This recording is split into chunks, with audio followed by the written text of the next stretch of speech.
Primero, ¿cómo sustenta el docente el trabajo remoto de los meses de marzo y abril, los meses que ya han pasado?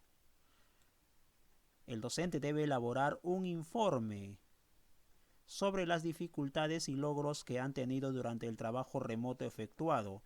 Este informe deberá ser presentado al director de la institución educativa o quien haga sus veces hasta la tercera semana de mayo del 2020 según el medio acordado. De esa manera hay que sustentar el trabajo en los meses de marzo y abril al director, docente a director. En la segunda pregunta continúa esta relación, pero esta vez cómo sustenta el director el trabajo remoto de los meses de marzo y abril. El director sustenta obviamente a la Unidad de Gestión Educativa Local, a la UGEL. El director consolida los informes que presentan los docentes y los utiliza para llenar los formatos, es decir, los anexos 3 y 4 de la resolución 326 de Secretaría General. Bueno, son los formatos de asistencia mensual, de trabajo mensual que realizamos. Estos serán remitidos a la UGEL, ya lo dijimos, dentro de la cuarta semana del mes de mayo. Entonces, tenemos que hacer, de acuerdo a esta norma, esta última semana o esta tercera semana, esta sustentación del informe del trabajo realizado de los meses de marzo y abril y el director presentarlo a la UGEL. A partir del mes de mayo, los docentes presentarán, acá dice, un informe sobre el trabajo remoto realizado el último día hábil de cada mes. También tenemos que realizar otro informe desde este mes de mayo, la última semana. Estamos ingresando ya prácticamente a la última semana. Presentar un informe sobre nuestro trabajo de mayo. Entonces, un informe de que tenga que ver con el informe o con la justificación de los trabajos del trabajo remoto que hemos realizado en los meses de marzo y abril, y otro informe a fin de este mes para poder reportar nuestro trabajo remoto del mes de mayo.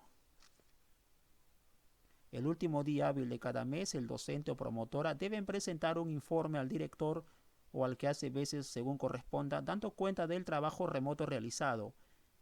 Este informe debe describir las actividades realizadas adjuntando evidencias del caso, si le es posible, y se va a elaborar de acuerdo a las orientaciones que para tal efecto emite el Minedo a través de un oficio múltiple. Es lo que, digamos, queda pendiente, el oficio múltiple de la entidad correspondiente, el Ministerio de Educación, quien seguramente va a dar los lineamientos sobre lo que debe contener exactamente este informe. Suponemos que debe haber formatos o alguna plantilla o tal vez solamente indicaciones para poder darle una estructura a este informe. Ojalá que ya hoy o mañana, cuanto antes, este oficio múltiple sea conocido, sea comunicado por los directores a los docentes o por el ministerio para trabajar sobre esos lineamientos. Estamos esperando ese oficio múltiple.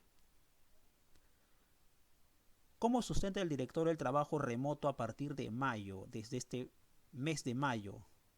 El director consolida los informes del trabajo remoto y utiliza esta información para llenar los formatos anexos 3 y 4 de la resolución de Secretaría General, similar, ¿no?, a lo que tiene que hacer el director con los informes de marzo y abril.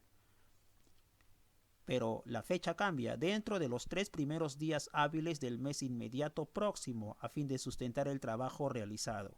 Entonces, la diferencia es que acá va a tener el director que presentar los informes de marzo, la consolidación de marzo y abril de los colegas, de nosotros, hasta la cuarta semana de este mes de mayo, mientras que el informe de mayo tiene plazo hasta los 3 primeros días hábiles del mes de junio. Doble presentación de informes del director en cuanto a los plazos. 5. ¿Qué medidas se adoptarán ante el incumplimiento del trabajo remoto? De acuerdo a la normatividad vigente, es un deber del profesor la presentación de un informe mensual que sustente el trabajo remoto realizado, así como desarrollar su labor pedagógica en el marco de la estrategia Aprendo en Casa. En caso de incumplimiento, se suspende el pago de sus remuneraciones. sin perjuicio de la responsabilidad administrativa a que diere lugar. Esta es la parte menos agradable de esta norma técnica. Bueno, habrá acciones según nos dicta la norma para los colegas que a nivel nacional en escuelas públicas no cumplan con presentar estos informes dentro de los plazos establecidos.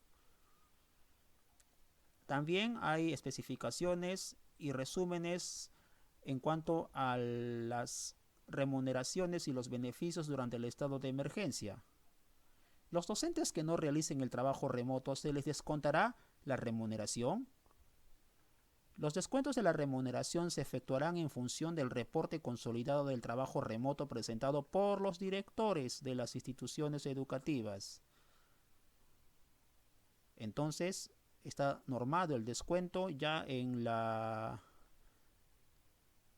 el registro y control de asistencia. De acuerdo a ese registro y control es que la unidad ejecutora, la UGEL, puede proceder de oficio a los descuentos. Depende del análisis y de los informes que lleve el director hacia la UGEL, alineados a los formatos de los anexos ya mencionados. La pregunta número 7. ¿Quiénes perciben el subsidio por luto y sepelio?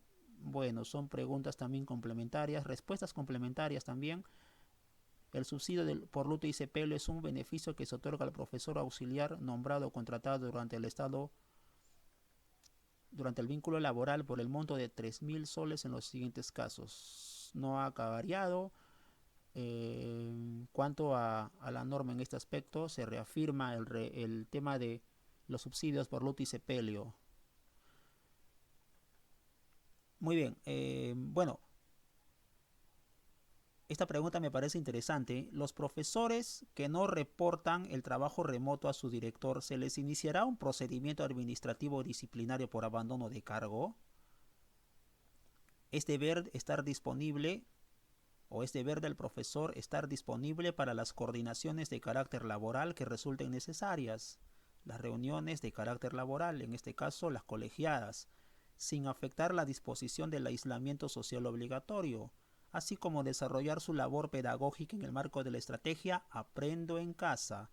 Los profesores que transgredan o incumplan sus deberes incurren en responsabilidad administrativa y son posibles de sanciones. Entonces, creo que está clara la respuesta a esta interrogante sobre el trabajo remoto y sobre las coordinaciones que se deben realizar a nivel institucional. Las sanciones en la número 11 notificadas a los docentes se suspenden o continúan su ejecución durante este periodo. Colegas, la sanción disciplinaria que ha sido notificada antes de la declaratoria del estado de emergencia a nivel nacional tiene carácter ejecutorio. Se refiere a los colegas que han tenido sanciones antes del estado de emergencia, continúan vigentes. Muy bien.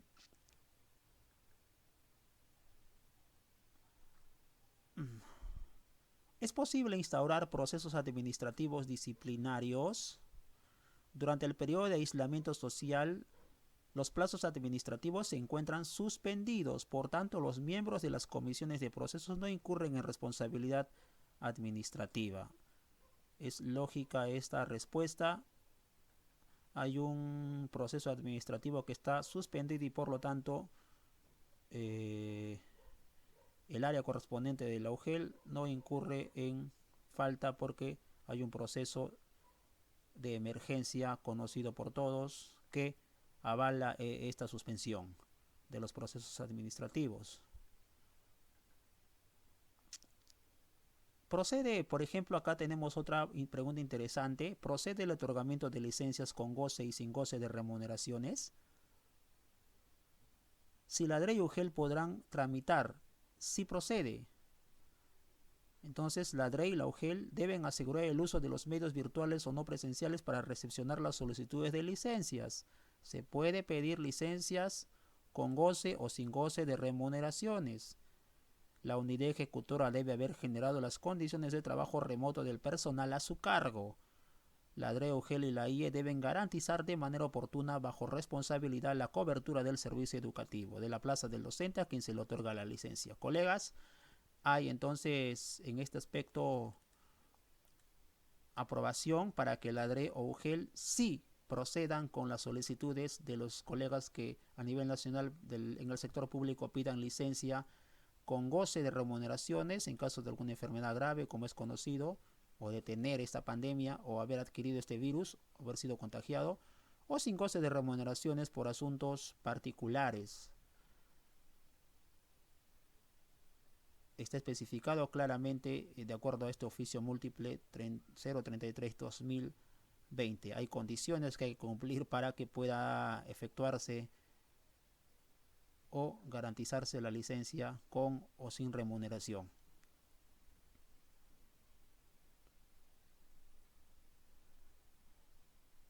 Vamos a continuar revisando algunas preguntas importantes para nuestra realidad o nuestro contexto, colegas.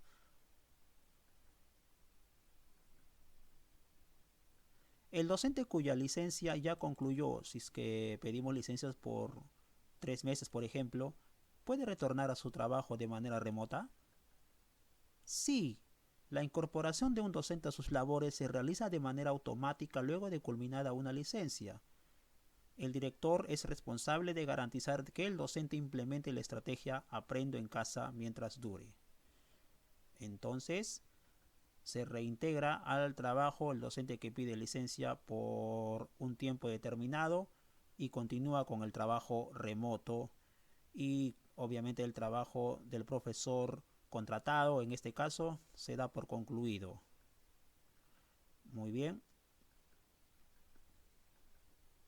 ¿Procede la contratación docente? Muy interesante esta pregunta. ¿Durante el periodo de aislamiento social obligatorio? Sí. Las DRE y UGEL deben asegurar los medios no presenciales para continuar con el proceso de contratación docente en sus distintas fases, siempre que cumplan con las condiciones del oficio múltiple 031-2020. Entonces, continúan los procesos de contrata docente en todos los niveles para el sector público. Necesariamente la UGEL debe generar las condiciones de trabajo necesarias a través de la adjudicación virtual, como se le denomina ahora, y el personal a su cargo debe estar o debe atender a través de este medio virtual a los usuarios interesados en adquirir o en recibir, de acuerdo a los rankings correspondientes, su plaza de contrato de haber. El profesor a ser contratado, interesante, debe contar o proveerse de los medios tecnológicos y de conectividad que le permite realizar un trabajo remoto. Entonces, hay una condición extra. El profesor que va a ser contratado en este periodo de aislamiento social obligatorio necesariamente tiene que tener conexión a internet y tener los medios tecnológicos que se requieren para el trabajo remoto. Está especificado, porque no va a ser un trabajo presencial, se le va a contratar para el trabajo remoto. Interesante, en la contratación especial, el director, en caso de no se pueda obtener la firma por razones de conectividad, el director puede utilizar mensajes de texto o de WhatsApp para acreditar la conformidad de los representantes del CONEI. Interesante. En mi caso también soy el representante del CONEI en la institución, de no poder trasladarme a una firma física. Puedo aprobar mediante estos medios a través del WhatsApp o mensaje de texto, autorizar al director para que se proceda con o se derive a la UGEL la petición de alguna plaza de contrato o aprobar un contrato.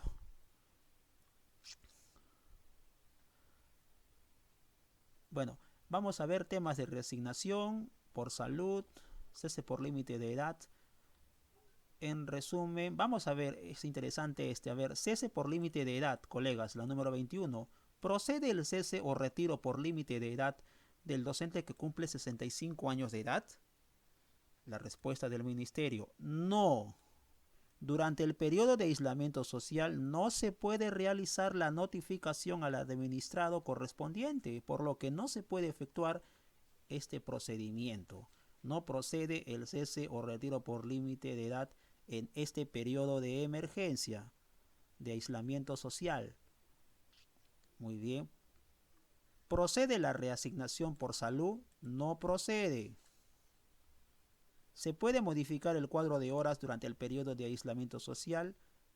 No, tampoco se puede modificar porque la norma técnica de distribución de horas pedagógicas no considera el estado de emergencia como motivo para su modificación.